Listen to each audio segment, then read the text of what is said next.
La Revolución Mexicana. Imágenes de un pueblo que soñó con la libertad y la justicia. La Revolución Mexicana fue un conflicto armado iniciado el 20 de noviembre de 1910 con un levantamiento encabezado por Francisco I. Madero contra el presidente Porfirio Díaz. Se caracterizó por varios movimientos socialistas, liberales, anarquistas, populistas y agrarios. Aunque en principio fue una lucha contra el orden establecido, con el tiempo se transformó en una guerra civil. Suele ser considerada como el acontecimiento político y social más importante del siglo XX en México. La Constitución de 1917, emanada del movimiento, fue una de las más adelantadas del mundo que reconoció los derechos laborales colectivos y las garantías sociales. Generalmente los historiadores dividieron el conflicto en 4 etapas. Primera etapa, 1910-1911, también conocida como Revolución Maderista, en la que se derrocó a Porfirio Díaz. Segunda etapa, 1911-1913. Madero sube al poder y ordena el desarme de las diversas facciones. El principal opositor a Madero fue Emiliano Zapata, que consideraba al presidente como un traidor que no estaba comprometido con la reforma agraria. El ejército federal llevó a cabo brutales represalias contra la rebelión campesina. La rebelión de Pascual Orozco es aplastada y este huye del país. Tercera etapa, 1913-1914. Una facción del ejército se levanta en armas contra Madero, en el proceso conocido como Decena Trágica. Victoriano Huerta sube al poder. Se llevaron a cabo arrestos masivos de diputados considerados enemigos del gobierno y el Congreso es disuelto. Las diversas facciones presentan de nuevo un frente unido para combatir la dictadura militar. Cuarta etapa, 1914-1917.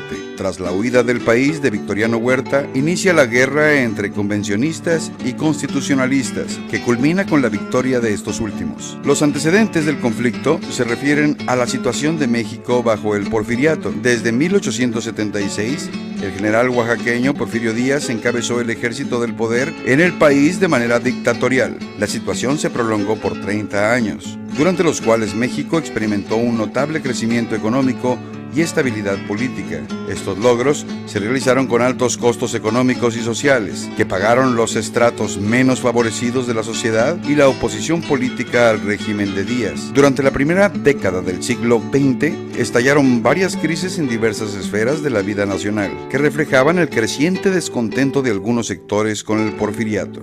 Cuando Díaz aseguró en una entrevista que se retiraría al finalizar su mandato sin buscar la reelección, la situación política comenzó a agitarse. La oposición del gobierno cobró relevancia ante la postura manifestada por Díaz. En ese contexto, Francisco I. Madero realizó diversas giras en el país con miras a formar un partido político que eligiera a sus candidatos en una asamblea nacional y compitiera en las elecciones. Díaz lanzó una nueva candidatura a la presidencia y Madero fue arrestado en San Luis Potosí por sedición. Durante su estancia en la cárcel, se llevaron a cabo las elecciones que dieron el triunfo a Díaz. Madero logró escapar de la prisión estatal y huyó a los Estados Unidos. Desde San Antonio, proclamó el Plan de San Luis, que llamaba a tomar las armas en contra del gobierno de Díaz, el 20 de noviembre de 1910.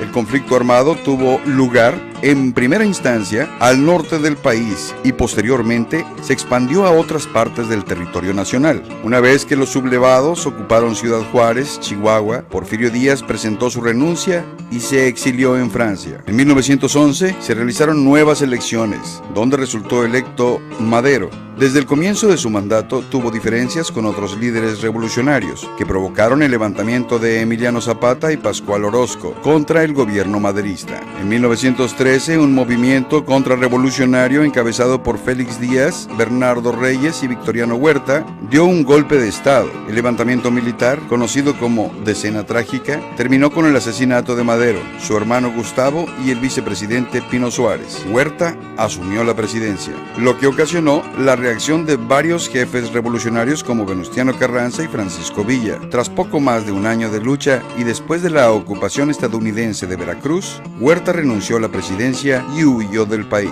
A partir de ese suceso, se profundizaron las diferencias entre las facciones que habían luchado contra Huerta, lo que desencadenó nuevos conflictos. Carranza, jefe de la revolución de acuerdo con el Plan de Guadalupe, convocó a todas las fuerzas a la Convención de Aguascalientes para nombrar un líder único. En esa reunión, Eulalio Gutiérrez fue designado presidente del país, pero todas las hostilidades reiniciaron cuando Carranza desconoció el acuerdo. Después de derrotar a la convención, los constitucionalistas pudieron iniciar trabajos para la redacción de una nueva constitución y llevar a Carranza a la presidencia en 1917. La lucha entre facciones estaba lejos de concluir. En el reacomodo de las fuerzas fueron asesinados los principales jefes revolucionarios: Zapata en 1919, Carranza en 1920, Villa en 1923 y Obregón en 1928. Actualmente no existe un consenso sobre cuándo terminó el proceso revolucionario. Algunas fuentes lo sitúan en el año de 1917, con la proclamación de la Constitución mexicana. Algunas otras en 1920, con la presidencia de Adolfo de la Huerta, o 1924,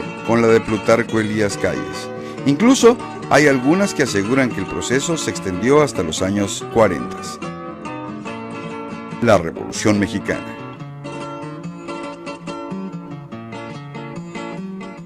José Ángel Castro, el Ángel del Aire.